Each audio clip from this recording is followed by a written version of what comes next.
கண்டிப்பாக. அதாவது நானே கேட்க வேண்டியதாக இருக்குது. சரி, ஓகே. இப்போ எழில்நலம் புத்தகம் வந்து நீங்கள் திருப்பூர்லேருந்து கவிஞராக இருக்கீங்க. ஆமாம். திருப்பூர் கவிஞர்களுக்கான இடமா நினைக்கிறீங்களா? ஆமாம், இங்கே தானே வாழ்க்கையினுடைய எல்லா முகங்களும் இருக்குது. அதனால் வந்து திருப்பூர் கவிஞர்களுக்கான சரியான கவிஞர்கள் நிறைய வந்தாங்க. முதல்ல எல்லாம் வந்துருந்தாங்க, இப்போ ஏதோ அறிக்கை போயிட்டாங்கன்னு நினைக்கிறேன். ஆனால் எழுதுறவங்க நிறைய வர்றாங்க.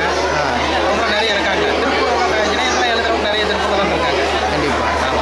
ஸோ உங்களுடைய இன்ற புதிய புத்தகம் வந்து எதை பேசுது? எழில்நலம். எழில்நலம்ங்கிறது வந்து ஒரு என்னுடைய இப்போதை புத்தகம். என்னுடைய சமீபத்திய புத்தகம். இந்த 2013 ஜனவரியில் வெளியிடப்பட்டது. தமிழ் கவிதை ஒரு 270 கவிதைகள் உள்ள அடங்கிய ஒரு புத்தகம். எல்லாம் அண்மையில் எழுதியவை. வாழ்க்கையினுடைய பல்வேறு நுட்பங்கள், மனப்பிரச்சனைகள், வாழ்க்கை தருணங்கள் பார்த்தீங்களா, அதையெல்லாம் இது வந்து நிச்சயமாக பிரதிபலிக்குது. இதில் மினிமம் ஒரு 50 மனிதர்கள் இருப்பாங்க. வெவ்வேறு ஆட்கள் இருப்பாங்க.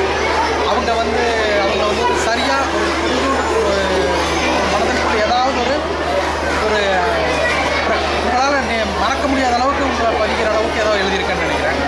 திருப்புறப்பட்டிருந்த கவிதைகளும் இதில் உண்டு.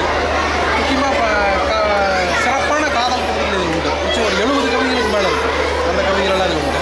அப்புறம் திருக்குறளில் வந்து நவீன கவிதைகள் எழுதுறதுன்னு ஒன்று செஞ்சுருக்கேன். அதனுடைய சாம்பிள்ஸ் மாதிரிகள் வந்து இதில் இருக்குது.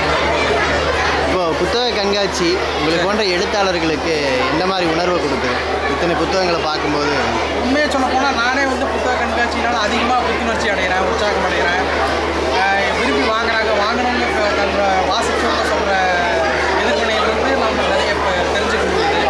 எழுத்தாளர்கள் அவங்க சந்திக்கிறது அவங்களுக்கே ஒரு உற்சாகமான விஷயம். வாசகர்களுக்கு புத்தகம் வாங்குறது அதனால் ரொம்ப சிறப்பான விஷயம். கடந்த 2-3 வருஷமாக புத்தக கண்காட்சி திருப்பூர் நடக்கிறது ரொம்ப வெற்றிகரமாக போயிட்டு எங்களுக்கே சந்தோஷமாக இருக்குது.